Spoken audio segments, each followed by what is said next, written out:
అభివృద్ధిని అడ్డుకునే వాళ్ళు రాష్ట్రానికి శత్రువులే. ప్రపంచ వేదికగా ఫ్యూచర్ సిటీ రూపుదిద్దాలి. మూసీ ప్రక్షాళనను అడ్డుకోవడం దుర్మార్గం. ముఖ్యమంత్రి రేవంత్ రెడ్డి.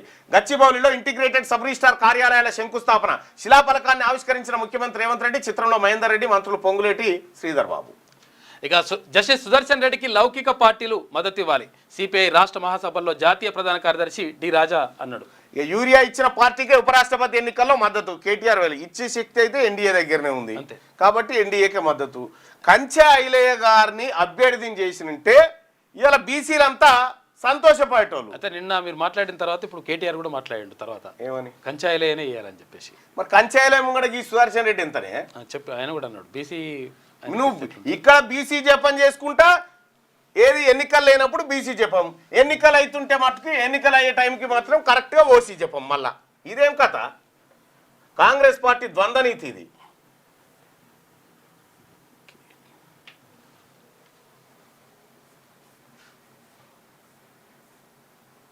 ఇదే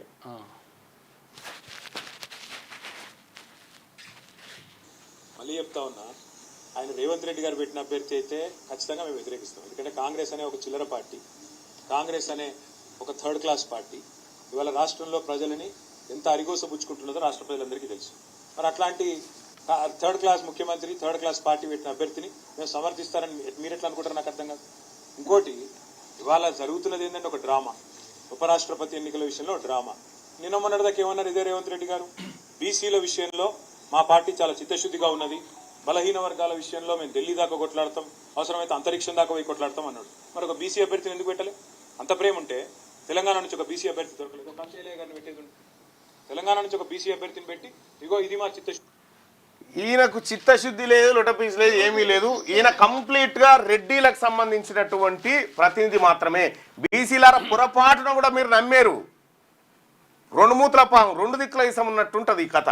అందుకోసమే ముఖ్యమంత్రి రేవంత్ రెడ్డి గారు ఇక్కడ బీసీ జపం అంతా దొంగ నాటకమే. ఒకవేళ కంచెయ్యలేను ప్రకటించారు అనుకో, ఈయన ప్రెస్ మీట్ పెట్టి చెప్పేటోడా? కంచెయ్యలేను గెలిపించుకుందాం తెలుగు అభ్యర్థి అని చెప్పేటోడా? చెప్పకపోతుండే. అందుకోసమే వీళ్ళు ఎప్పటికీ వాళ్ళే